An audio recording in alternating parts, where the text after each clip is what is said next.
असते, पैसे असते. कालचा भाव तुम्हाला माहिती आहे का आमदारांचा? जे 23च्या पुढे ज्यांना 26 मतं पडली, 25 मतं पडली, 24, त्या आमदारांचा भाव पत्रकाराने समजून घ्यावा. काल शेवटचा भाव किती होता आणि नुसता भाव नव्हता. काही आमदारांना 2 एकर जमीन दिली. कपिल पाटलांच्या ट्विटच्याच अनुषंगाने आशिष शेलार म्हणतात की जयंत पाटलांचा पराभव उभाठ्यानेच केलेला आहे. हे पहा की आशिष शेलारना काय पडलंय, तुमचं तुम्ही बघा ना, आमचं आम्ही बघू ना. तुमचं पहा की तुम्ही महाराष्ट्रात तुम्ही लोकसभा कशा हरलात त्याच्यावर बोला. महाराष्ट्रात तुम्हाला जनतेनं धूळ चारली त्याच्यावर बोला.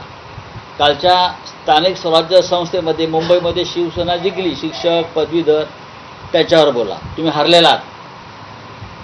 आम्ही आमच्या जागा जिंकल्या. तिसरी जागा ही अनवॉन्टेड होती.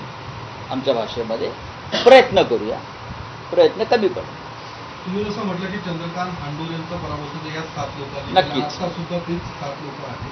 मग काँग्रेसकडनं तशी कारवाई या 7 लोकांवर? मला असं वाटतं, मी नाना पटोले यांचं निवेदन मी पाहिलं की या 7 लोकांवरती जे आहेत त्यांच्यावर कारवाई केली जाईल असं. नाना पटोले जे पक्षाचे प्रमुख आहेत, महाराष्ट्राचे नेते आहेत काँग्रेस पक्षाचे, महाविकास आघाडीचे, त्यांनी काल हे सांगितलं आहे.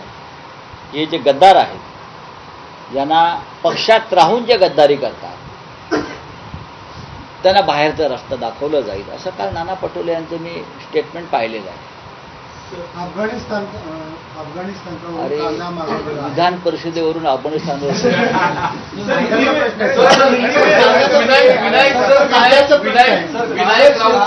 या सगळ्या याच्यामध्ये एकूण काँग्रेसची मतं फुटणार ही आधी चर्चा होती. असं असताना सुद्धा काँग्रेसचे प्रदेशाध्यक्ष